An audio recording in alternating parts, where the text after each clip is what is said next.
Welcome to the thrilling world of Security Squawk, where we explore cybersecurity. Guiding you through online threats, we'll aid you in understanding safety protocols and trends. Meet our gurus, Bryan from Exact IT, Reginald from Arc Solvers, and Randy from Tech Rescue. Together, we'll delve into current events and hot cybersecurity topics, helping you comprehend their impact. Stay informed, stay secure. Security Squawk, the business of cybersecurity. Buckle up, let's dive in. Ooh, what's up, guys? Welcome to another episode of the Security Squawk podcast. I'm your co-host, Bryan, here with Andre and Randy. What's up, gentlemen? How are you today? How's it going? Morning. Good. You guys always love talking as I'm starting the show. That made it on there. So on the audio, it's in the very beginning of it before the intro plays. So we'll see. It's interesting show we got to get through here, guys, in hopefully 30 minutes or so. Obviously, this show is our cybersecurity podcast where we help inform you about what's going on there in the world of cybersecurity, what you can start doing to defend yourself and protect yourself from these cyber criminals. But more importantly, knowledge is power, and knowing how these cyber criminals are attacking businesses is key to understanding how to start defending against them. So in 2025, guys, cyber criminals are evolving faster than ever, from government networks in Alabama facing mysterious cybersecurity events. And, I'll talk about that trend in a little bit, as I'm starting to see that becoming a pattern or a trend in these municipal cyber attacks, to phishing campaigns, guys, that are so convincing they're bypassing traditional email defenses. We've got a lot to cover. So today we're diving deep into the rising threat of callback phishing, the real costs of ransomware recovery, and what happens when AI runs your business and then gets hacked.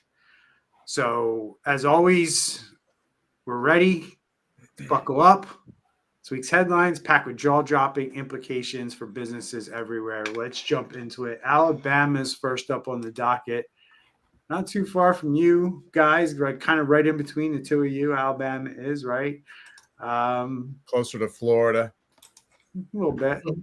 But Andre's got to drive all the way up that big state. Yeah, that's true. So Alabama is investigating a cyber incident, guys. So says they're being tight-lipped, just like they were in Abilene. And that's kind of a growing trend I'm seeing here with these municipal governments not saying much, not even saying that it's ransomware that they're dealing with. But signs are pointing to a significant breach in the state's network. And this type of vague language, cybersecurity event, often signals more serious underlying issues like ransomware or unauthorized access. So why do you think the cities and local governments have, or their breach coaches have decided to be so vague about these cyber incidents these days? Well, I think it comes around to money, comes back around to lawsuits. So you're not going to get a lawsuit by a slow drip. Okay, so lawsuit might be different. I'm just thinking out loud here. With a slow drip, a truth campaign, that's a slow drip. So I've read the announcement they put out, and it's a complete nothing burger. They're just basically saying, we have a cybersecurity event.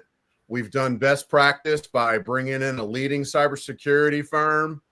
Blah, blah, blah. That's all they really said. I think it has to do with the future lawsuits. They're limiting their liability because we talk about it a lot. You have an event that's the actual truth, and you can say different things about said actual truth. Some things you say can open you up to wow, what was that? He froze up. Is that a Mac? One thing also missing from this article is that they didn't say that they contacted the FBI or Homeland Security or anything like that, because we know from the past, the new administration has said, you states, you guys got to figure it out yourself and don't come to Big Daddy, for money or for resources. Yeah. Yeah, it's interesting. You know, that this has come to this. All the things you mentioned, Randy, are an exact playbook of what we saw and what happened last week in Texas. Very vague about this cyber event. You know, that's what they call it, a cyber event, or they're not even calling it an attack or anything of the no language like that. However, you know, you can be tight-lipped and do that slow drip type of thing, but if you don't get information out uh, in a appropriate time frame, that could also come back to bite you. You know, why did you wait so long? We've seen that come back in class action lawsuits, bite companies and organizations because they waited so long to disclose what actually happened or inform people that their data was stolen when they knew months ago. So we've seen it play out all kinds of different ways. So the people of Alabama, what should they be concerned with at this point? Well, they should be concerned that their data is going to be out there in the dark web for sale. They may get fake phone text message. I don't know what toll system they use, or or water system, or anything where they needed to give their state their information. Now the bad guys can go ahead and just act as if they're the state and say, "Hey, you never made a payment, or we need you to verify this," and then they fall for some type of scam. Yeah, they're also going to want to do what everybody should do, Bryan, and that's get your credit reports frozen. That way, if let's say the bad guys out of this to get a hold of your date of birth and a couple of addresses, they might be able to open up a credit account in your name somewhere, or get a loan, or just cause a couple hits on your credit report, which could screw you up later. So, like everybody, they should go in and get their credit reports, freeze their credit reports. Yeah. And what we're seeing now is we're going to be seeing the disruption. Just look at, this. I'm sure they obviously have a budget for IT. They've probably done some type of, emergency drill. And even then, they're still down and they're still trying to deal with this. So just imagine you as that small business owner, how much more, you're not prepared as compared to the state. And just imagine what would happen with your business in this scenario. Right. Speaking of, yes, sorry, Bob. So here we go. I'm just want to see if I want to go into this last. No, we're good. So go into this next. This one's an interesting one, guys. What I have up on the screen here is the FBI bulletin that came out 2 years ago. Warning the public and warning businesses. This is a private industry notification, right? And this could be considered part of, the overall kind of concept or idea that we want to pass along to people here, which is this whole idea of threat intelligence, right? And threat intelligence is a very effective tool in helping companies like ours, cybersecurity companies, IT companies. If you run your own IT department and you don't outsource your IT in any way, you should be subscribing to some kind of threat intelligence service in your business. And we're going to kind of go into why that's important and what that service can actually do for your business and do for your IT people who are trying to defend your networks, right? So the whole point of all of this revolves around something we picked up in our threat intelligence. Is we're doing research for the show. We're going through different feeds that we have of information, trying to put together stories to bring to you so we can educate you on what's happening out there in the world as it comes to cyber attacks, cybersecurity, and all that. One of those things that I look at is our threat intelligence feed to see kind of who's doing what out there. Now, this week happened to be a week where there really wasn't a ton of ransomware attacks in the news. So it's nice to be able to go into reports like this and see what is going on out there. And then we can paint a picture of, hey, there's this particular ransomware group. You're not going to read this anywhere. You're not going to find a story on the internet that says what I'm about to say. But this is our own kind of news story that we're creating here on the show, and that's simply that there's a ransomware group out there called what are they called, guys? I forget off the top of my head. Silent Ransom Group. What is it? Silent Ransom Group, right? So Silent Ransom Group is a ransomware group that has just about a few days ago, 2 or 3 days ago, released on their dark web leak site, I think it was like 67 or something like that, companies that they breached, and it looked like it was lawyers and accountants. And I was going through it with Andre and Randy before the show, and I'm sitting here going, God, there's a lot of little lawyers and accountants. And then I'm looking, I'm like, who hit these guys? And it was this group, Silent Ransom Group, and they've been around for a bit. But it's interesting that in the last month that they just released 72 victims. I mean, that's a pretty high number for a ransomware group to release at one time. But this did happen. It's on the dark web. These 72 companies have kind of been outed by this group. But this group has been on the radar of the FBI and cybersecurity researchers for well over 2 years. They also operate under Luna Moth. I think that's the other name, right, Randy?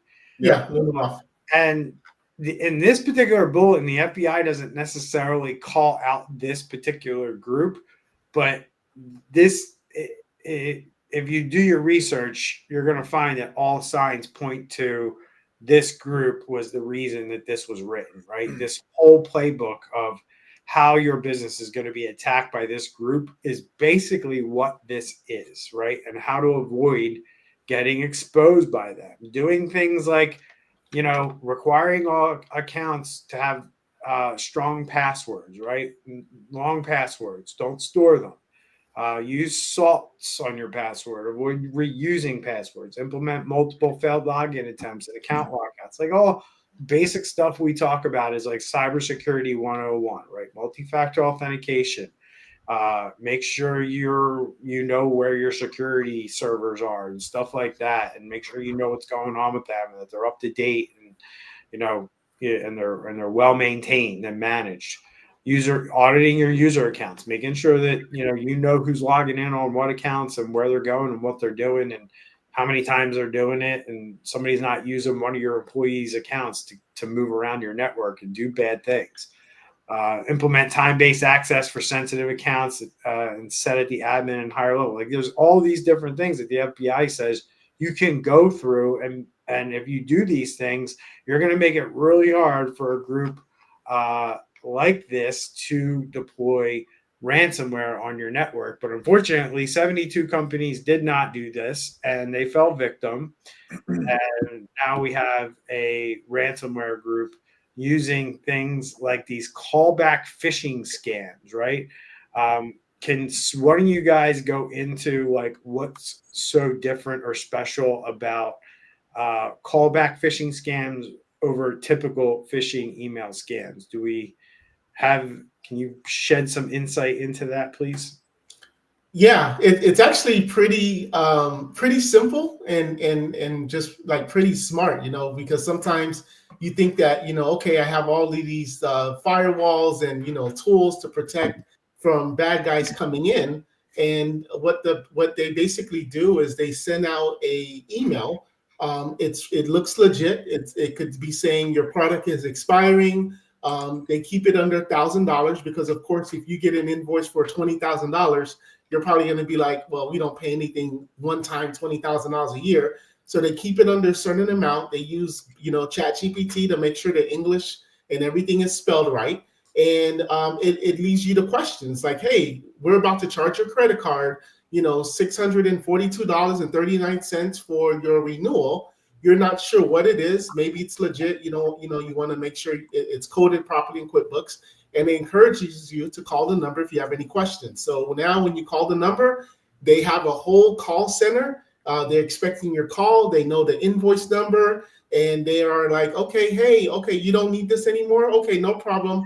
I just need to go on your computer to uninstall it, or I need to check something.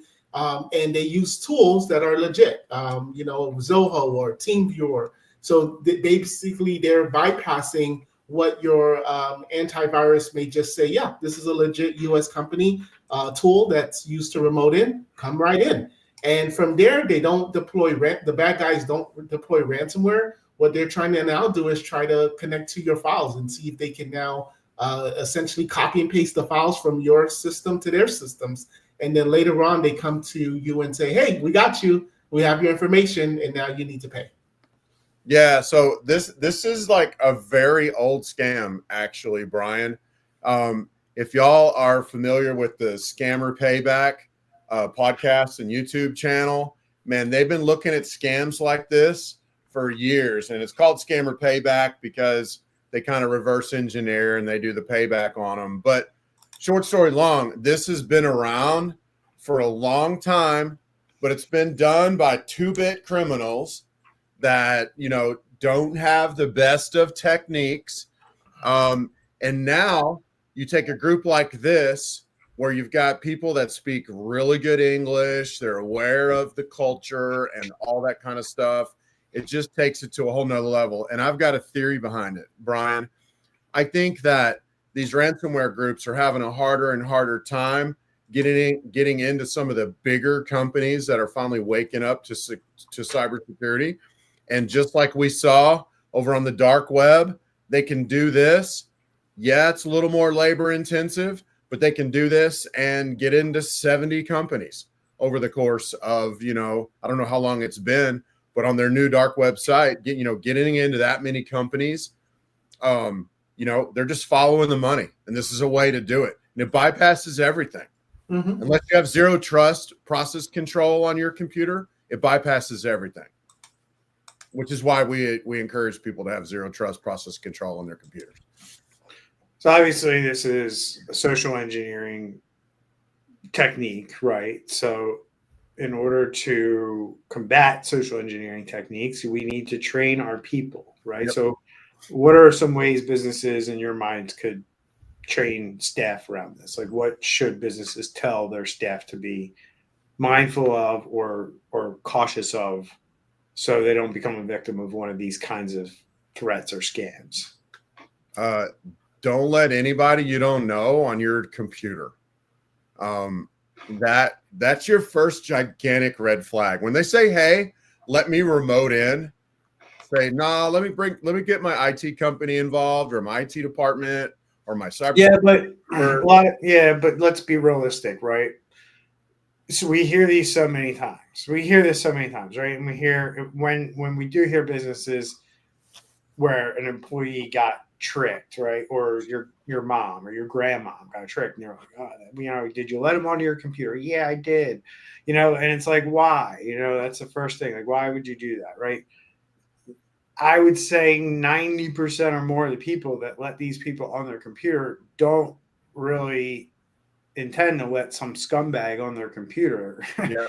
They're somehow in the moment tricked into thinking that this person is there to help them or assist them in some way, that they're from the bank, they're from your IT department, and your guard is completely down because you think that this person is legit and from where they think they are, right? So, your company, in my mind, your company needs to have a process that everybody's familiar with as to how you say get IT support, or how you transfer money or move money when it comes to banking things, right?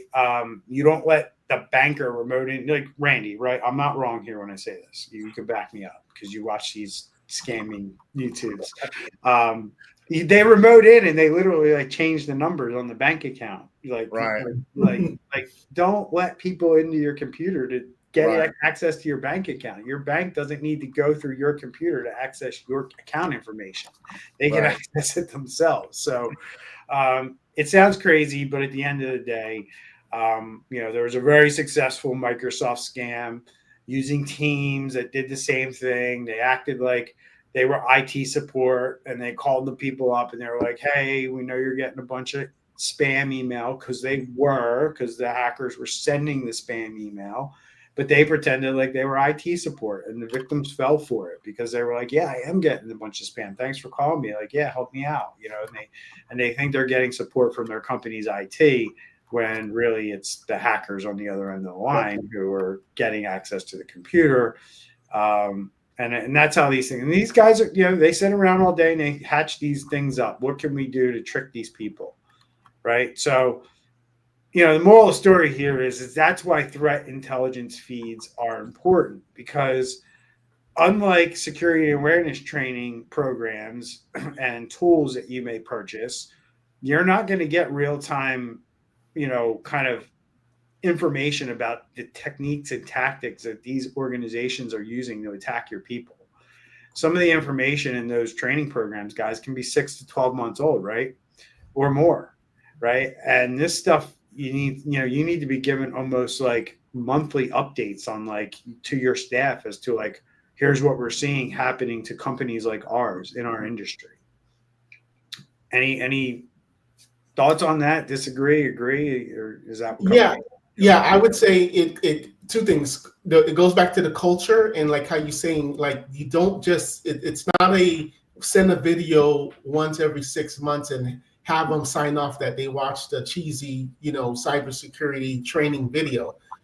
So I always tell my clients that when you have, if you need me to send it to you or whatever, but when you have your monthly meetings with your department staff and 10 people in a room, go online and do a cybersecurity Google and just see what an article is and just talk about it. Get people always thinking about it. But at the same time, like it's been mentioned, you still can't stop that human from just like believing something. And because of that, you basically kind of just need to keep that computer, that endpoint in the prison, in the jail, and just don't allow anything. Going back to what Randy's saying is zero trust. Yeah. Some of these things, we're not diving into it today, right? Because we could spend all day on talking like something like this. But some of these things require multiple layers, and if you have these multiple layers, even your employee getting tricked isn't going to break the bank, isn't going to get you ransomware. It's usually because you don't have these layers in place, and then the employee gets tricked, and then you're kind of left, hope for the best type of thing. All right, guys, business email compromise still dominates despite some claims that there's a dip in claims from insurance companies. That's debatable. It depends how you look at the data, how you spin it, and where you get your data from, in my opinion. I do not believe that anything is down when it comes to cybersecurity or claims. If claims are down, it's because people decide not to use their cyber insurance. Right. But there is a 7% decrease in claim frequency, 115,000 average loss, which I guess is kind of down too, and 60% of claims due to business email compromise and fraudulent funds transfer.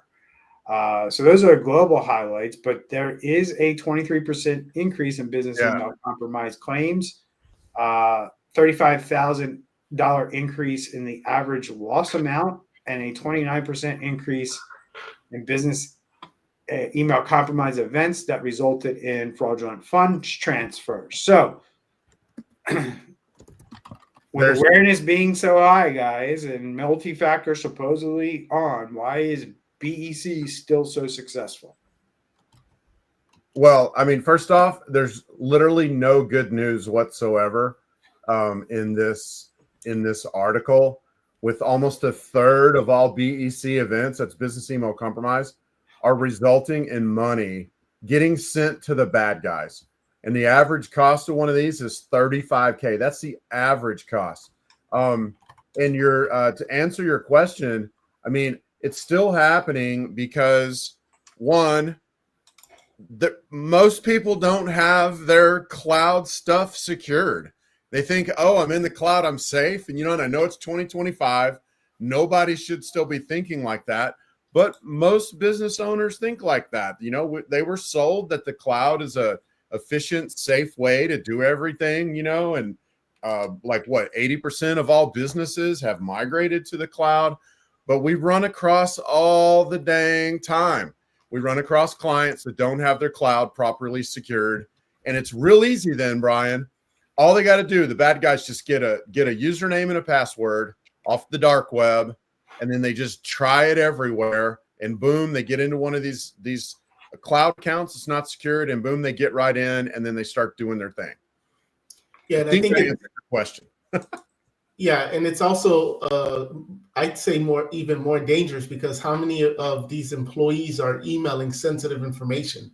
They're putting all of these files in there, PII information, and it doesn't take long for the bad guy to download all those emails, and on his own spare time, he can just go through them and start creating fake domain names and taking those conversations that's in the emails to start changing things. So I would say it's a longer play, because let's just say that person's been working in the company for 5 years, right? And now you can go one at a time and just start tricking all of these other vendors that they're dealing with. Like, hey, you normally pay us $500 every 2 weeks. Here's the new account number. There's so much different plays you can do on this. Yeah. And one more thing, and business email compromises are usually swept under the rug. It's not, if one person's email goes down, but then the servers and everything else is still up, typically they just change the passwords, update 2FA and move on. Yeah, that's a great point. And I think that's why there's a decrease in quote unquote, getting the insurance claim. And then also, like, the scary thing here, Bryan, is this average cost, because I know we've dealt with at least 5 over the last year that they all turned into nothing burgers, because they were caught right away, nipped in the bud, researched, no data went out, no invoices, no blah, blah, blah. Okay, so those 5 are now that cost $0 are now thrown into this average of $35K. Anyway, that's astounding to me, man. Yeah, it happens a lot. I mean, it's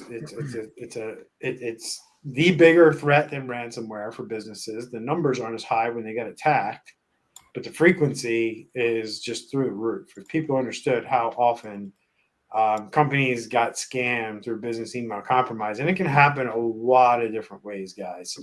I mean, like,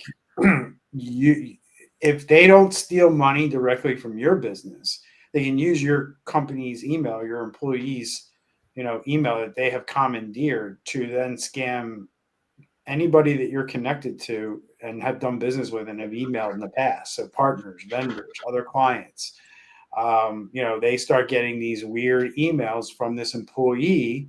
And, the trust level when you get an email from somebody that you're familiar with, and you do the normal thing that you're trained to do. You look at the to address, yep, that's their email, right? And then it's like something like, hey, click here. And if you don't teach these people about these types of scams, your employees, they're liable to fall for them and click on these links and not call the person and say, hey, did you send me this email? Because it looks kind of suspicious, right?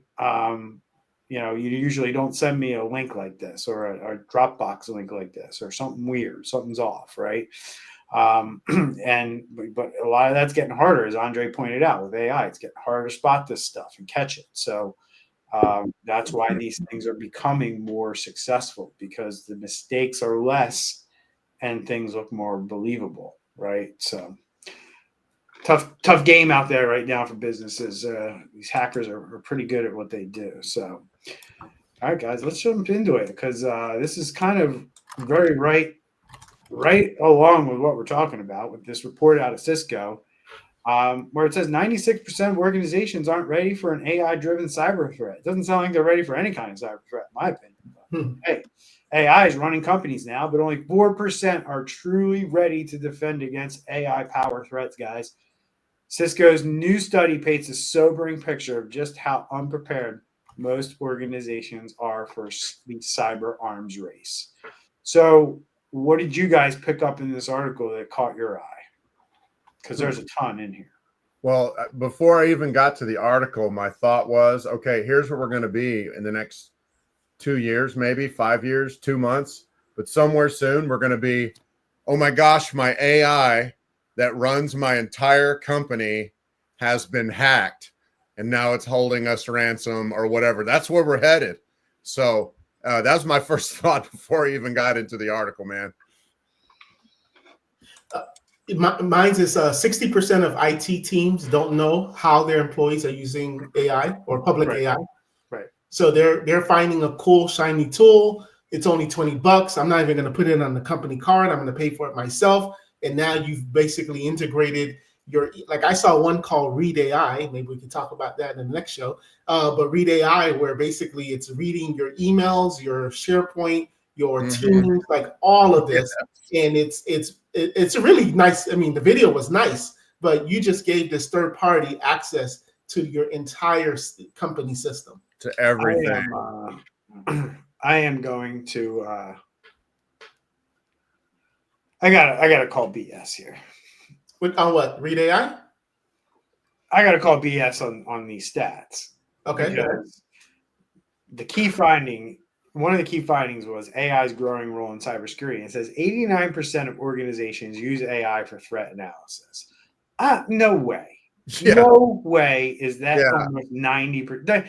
These companies aren't even doing threat analysis. And I'll tell everybody what I think this is. 85% are doing detection. I don't even think 85% of companies have anything close to what's needed for detection in place. Right. Like, I'm going to say that the market, the number of businesses that are buying services that include a detection piece, that an actual human being is actually looking at this stuff, and it's not just your EDR, right, is under 20%. It's got to be. And then on top of that, 70% use it for response. So 70% of companies out there have matured their business so damn good that they can use AI to respond to incidents. No effing way. This is the problem. This is CISOs and IT directors buying these freaking tools that these companies market and say, oh, we put AI in our EDR and now it's doing all this great stuff for you. And then they believe that they have some kind of special AI cybersecurity tool that is doing, guys, absolutely nothing, correct? Yeah. It might be analyzing what's going through their EDR a little bit quicker and bringing alerts to the surface. I don't know. But at the end of the day, let's not kid ourselves. Like, do you guys agree with me that that's where why those numbers are so high? Because people who are buying tools are being basically sold a bad bill of goods, or they're being told that the tool is. They think in their mind, they hear AI and then they think this tool is like this great thing, and it's really like So basically, it's a self-attestation or whatever they call it. I can't say that word right, but basically they've said we're using AI for cyber threats, which might be the tool that they bought, which has AI in the title, or it might be that they're asking ChatGPT some questions, but a reality look at it, most likely they're not really using AI to solve cybersecurity. No, I'm thinking it's a vendor tool that said we use or integrated AI in some way. Yeah. I mean, look, dude, there's been EDR and XDR and MDR companies out there who've been saying that they use AI. They've been using AI in their tools for over 5 years. Mm-hmm. I mean, Barracuda. I remember when they used to advertise that they had AI in their EDR products, right? It's a joke. That kind of stuff is not like the power of AI. It just helps the tool maybe work a little bit more efficiently, but it's not AI in terms of like helping you defend against hacks or helping. It's not like that. And unfortunately, we have 90% of the business world, whoever took this survey, running around thinking that they got like top level cyber security, and they are barely scratching the surface. That's the scary part. It sounds good when you're putting it. It goes back to what I said in the last segment, where the layers of defense, though, right? This is why companies get hacked, because they think this is the silver bullet. Yeah.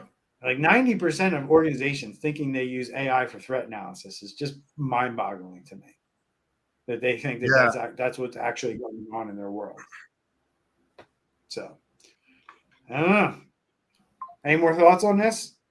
Because the next one's kind of right along with that, right?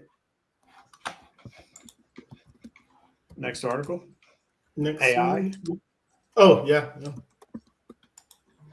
So we got this. You brought this one to the table, Andre, so I'm going to let you kind of run point on this after I introduce it. But Spot On are pushing forward with AI-powered tools, but the concerns are growing about the rise of autonomous ransomware powered by AI. We're entering an era where both defense and offense are being automated. Are we ready? And that's what I'm saying. Like, we're just developing these tools. So there's no way that there's 90% of the companies out there using these tools. It's just a different level, I think, that we're talking. Like so like, I don't want anyone that thinks that they have an AI tool, it's like in their cybersecurity stack, unless you bought something new in the last 6 months, more than likely it's not what you think it is. So what's going on here, Andre? None. I don't think this one was me. Yeah, it was. I didn't get this one. I'm sorry. I mean, I've so already. What's that? It's basically saying as artificial intelligence services become more commonplace, their impact on the payment industry is both good and bad is becoming clear. So now they're saying that they're able to use AI to essentially do credit card fraud. Okay. Yeah, and this article is just, I mean, it's basically, this might be AI generated, I don't know, but it basically talks about Spot On, which has been around for at least 10 years, right? And several different iterations, has now come out with a program to help you choose a restaurant to go eat at. And then the second part of the article talks about AI, agentic AI, which basically an agent runs on a computer, can act as a human. We're starting to see that being used more and more in ransomware attacks. So what's the concern with companies if they want to use AI, and like should a company have a concern with implementing AI and maybe getting ransomware? So the thing is, if you're not careful, like we talked for 15 years about Google knows everything about me, and Google had their own AI. They've had their own AI for quite a while, and they've had neural networks. They were really way ahead of the game on that.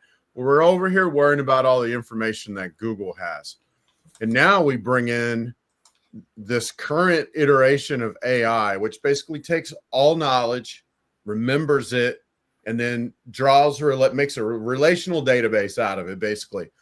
The concern is, Bryan, that if you're not using the right kind of AI, they're taking your information and they're adding it to this list of all the knowledge that they know in the whole wide world. And they try to be anonymous about it, but a bad guy could ask the right questions the right way and potentially pull out your information.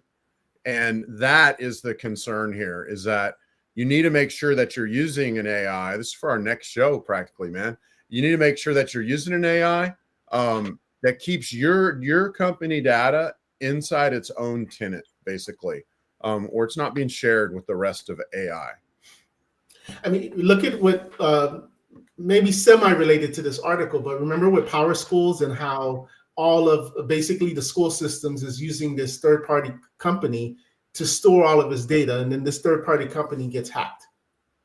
So just going back to, that example I was giving with Read AI, where people are just trusting, willy-nilly, not doing whatever, questions they need to ask, or, what do they do with their information. And then what we're going to start talking about on this show is these type of companies now getting hacked, and now their data breaches, and everything that it's read is now out there. And you're on mute, Bryan. And how could that be used in a ransomware attack?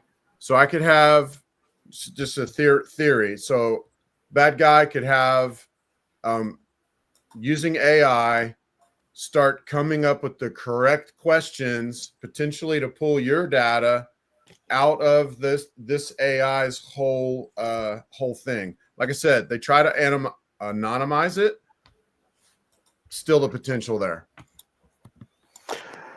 Yes, sir. All right. So we'll keep this whole AI thing is going to evolve into an interesting place when it comes to ransomware. There's serious concerns out there by some security researchers that AI is going to be able to kind of create its own ransomware and deploy itself at some point in the future. So we don't know, but we'll certainly keep you updated. So let's just go into a quick follow-up segment here, guys. M&S and Co-op, weeks after the cyber attack here. Details remain sparse following the cyber attacks on these UK retailers, M&S and Co-op. It's another example of long-tail investigations and major breaches. So what do we know so far? I guess let's take it there in your eyes, and then why are these public updates taking so long? Especially for these retail breaches. So before we answer that question, did you just make up a new term? Long tail breaches? Yes. Like you had like long tail COVID, where isn't that what they called it? Where you had it for a long time. So now we got long tail breaches so long tail investigations, I said. Yes. Well, but yeah, that go on and on and on and on. Now re-ask your question. Sorry.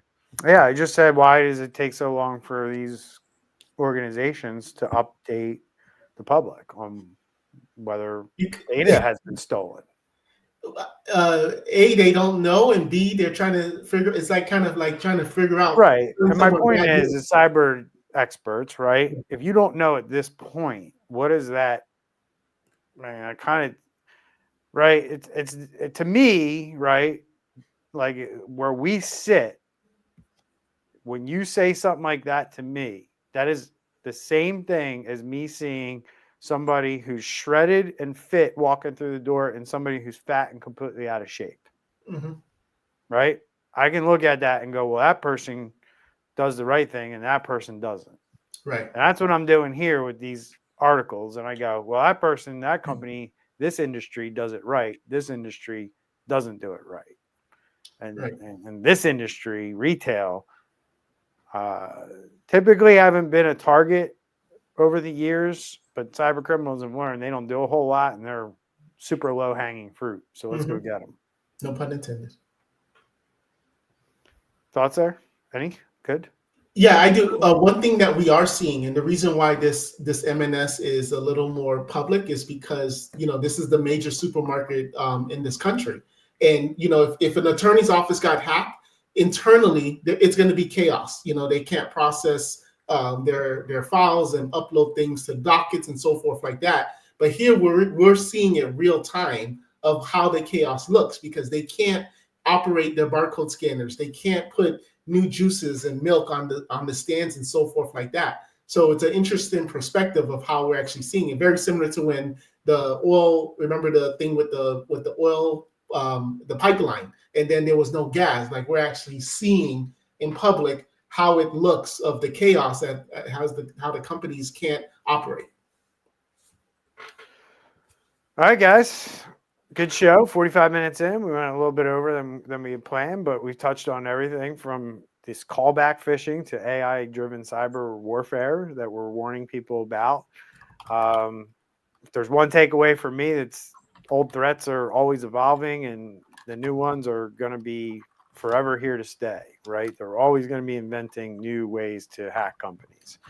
And the old ones that are here are always going to be here until you do something about it as a business. So remember, defending your business isn't just about the tools. It's about awareness, process, preparation. Let's give our buddy Luke a shout out from the YouTubes. We had a good thought here. Maybe we could talk about it real quick before we wrap up the show. Companies should do group sessions where they ask employees, how would you hack us with the information you have about our clients, customers? That would really get them thinking. That's a great exercise for like a tabletop, Luke. And not only should you ask your employees, but you should also ask third parties, your partners, or maybe an outside penetration testing company, and don't give them any information. Sometimes you can hire companies to do that, right? Just you try to hack us based on the information you can get out of the internet and go from there, right? That is a thing. So thanks again, Randy, Andre, for your insights. If you enjoyed the show, folks, remember to like, share, subscribe on your favorite platform. Leave us a review on the podcast. If you're consuming us on the audio portion, we appreciate the feedback. Helps people find us and discover more about cybersecurity and how to protect themselves. So until next time, stay safe, stay alert, and as always, stay safe. Bye, everybody. Peace.